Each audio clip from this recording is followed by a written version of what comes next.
render settings, you also have some options. You can increase or decrease the sample count for your scene. I like to put it somewhere around here for jewelry. By the way, you can click on this little icon down here to bring up the image right away. And you can always press escape and then it will stop at the sample where it's at. So in this way, you get a nice clean looking scene without any of these fireflies, this little light noise that sometimes occurs in scenes with a lot of reflections in them. One other tab that you might want to check out is down here under color management, and you can say you want the look to be high contrast, and that will make your color a little bit sharper. And you can also turn it to low contrast to have a little bit more of a dreamy look. But I like high contrast, that really gives it a bit of a punch, and medium high contrast, depending on the scene. And by the way, this applies to all the cameras in the scene. Let's say you want to try out the scene from the other side. You can press Shift D, and then you select it. And then you can rotate it around the ring and see it from another angle. Okay, and so if I now go to the scene format settings, this will apply to both cameras. And you can change the scene format, for example, to square. And then you could zoom in a little more. And then you would have a square scene, which would be perfect for Instagram or such.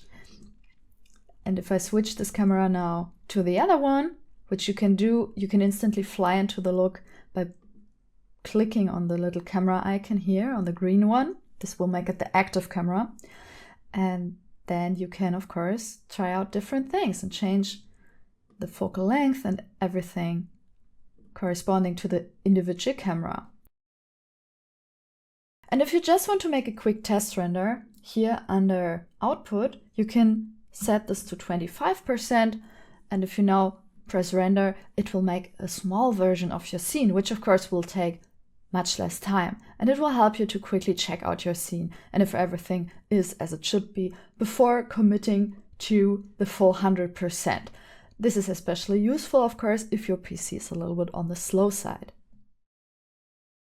And once your image is rendered and the sample count is finished, I will just wait for it to do so. So it actually takes quite a bit of time with 4,000 samples with such a setup. But there we go, and this is now finished. Make sure, if you want to save this image, to now save a version of it, because otherwise it will get overwritten by the next rendering that you do. So you can just go in here and you say renders, and you might call that something.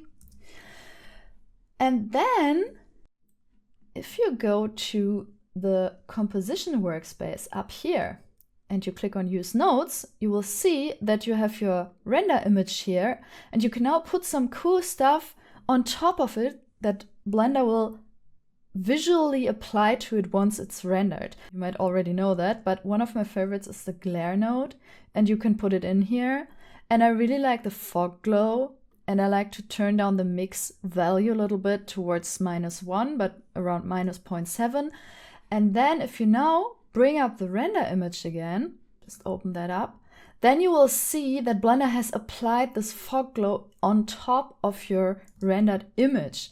If that's a little bit too strong, you can turn down the size to 7, or you can say, I want high quality, and let's see if that changes. And you see this has toned down the glow a little bit, but it now looks a little bit like shiny. And you can of course also say, I want simple stars, and this now will apply simple stars to your image. And you can save a version of that as well. And you might call it like stars or something _stars, so that you know that this is a different version.